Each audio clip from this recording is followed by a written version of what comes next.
तो सबसे पहले तो मेरी टीम और मेरी तरफ से सभी ईसाई भाइयों को क्रिसमस की मुबारकबाद। Let me extend my warm wishes on the auspicious occasion of Christmas. Happy Christmas. बात क्रिसमस की हो और सेंटा क्लॉज का जिक्र ना हो, ऐसा कैसे हो सकता है? वही सेंटा क्लॉज जो क्रिसमस की हसीन शाम बच्चों को गिफ्ट दिया करता है। हम में से शायद ही कोई ऐसा हो जो सेंटा क्लॉज के बारे में न जानता हो। हम सभी जानते हैं कि क्रिसमस और सेंटा क्लॉज एक दूसरे के सिनोनिमस बन चुके हैं, लेकिन क्या हम जानते हैं कि कौन थे सेंटा क्लॉज? आखिर वो असली शख्सियत और वो अजीम शख्सियत कौन थी जिसकी बदौलत आज भी एक खूबसूरत रिवाज जिंदा है? क्या हम असली सेंटा क्लॉज की ज़िंदगी के बारे में कुछ जानते हैं? तो चलिए आज जान ही लेते हैं असली सेंटा क्लॉज की कहानी। मैं हूं जुल्फ़िकार मोहम्मदी और आप देख रहे हैं लर्न इंग्लिश विद ज़ैड मोहम्मदी। बात है सन 280 के आसपास की, यानी कि अब से 1700 साल से भी ज़्यादा पुरानी। मायरा शहर यानी कि तुर्की में एक अमीर क्रिश्चियन घराने में एक बच्चे का जन्म हुआ। इस बच्चे का नाम निकोलस रखा गया था। अमीर घराने में जन्म लेने के बावजूद निकोलस नाम का ये बच्चा गरीब लोगों का दर्द बड़ी अपनाइयत और बड़ी गहराई से महसूस किया करता था। आगे चलकर यह बच्चा सेंट निकोलस के नाम से जाना गया। सेंट निकोलस ने अपनी सारी दौलत गरीबों की भलाई में खर्च कर दी थी। सेंट निकोलस की दरियादिली, उनकी बेनिवोलेंस की कहानियां पूरी दुनिया में मशहूर हैं।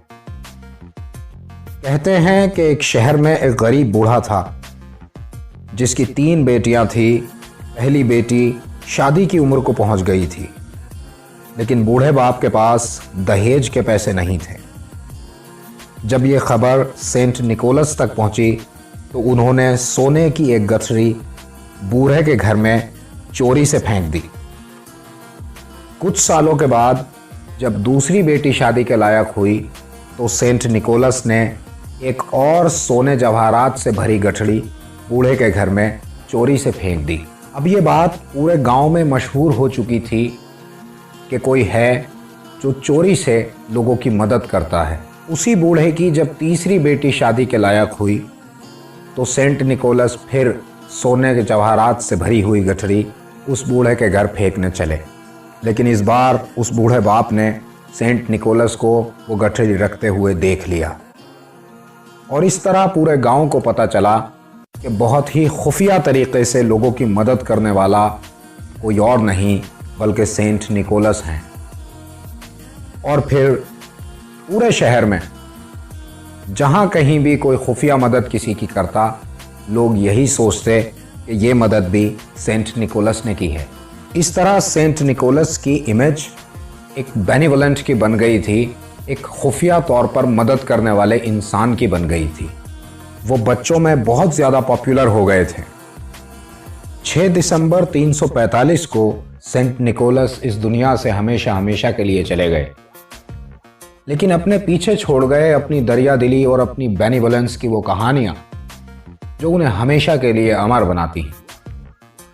यूरोप और बाद में अमेरिका में भी उनकी बेनिवोलेंस की कहानियाँ प्रचलित हो गईं, लेकिन भाषाओं के डिफरेंस की वजह से सेंट निकोलस का अलग अलग नाम होता चला गया।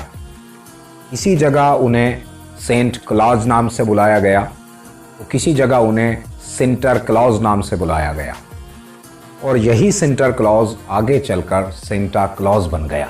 सन 1820 में क्रिसमस की शाम अमेरिका में खिलौने बनाने वाली एक कंपनी ने बच्चों को फ्री गिफ्ट्स बांटे और इन फ्री गिफ्ट्स को उस कंपनी ने गिफ्ट्स फ्रॉम सेंटा क्लॉज का नाम दिया, क्योंकि उस वक्त तक सभी लोग सेंटा क्लॉज के नाम से बहुत अच्छी तरह वाकिफ थे। और बस तभी से सेंटा क्लॉज और क्रिसमस साथ साथ हो गए। ये थी इस महान संत की कहानी जिसने अपनी पूरी ज़िंदगी लोगों की मदद में गुजार दी। कमाल अमीर होना नहीं है, कमाल अमीर होकर गरीबों की मदद करना होता है। ये हमें सेंट निकोलस और सेंटा क्लॉज ने सिखाया है।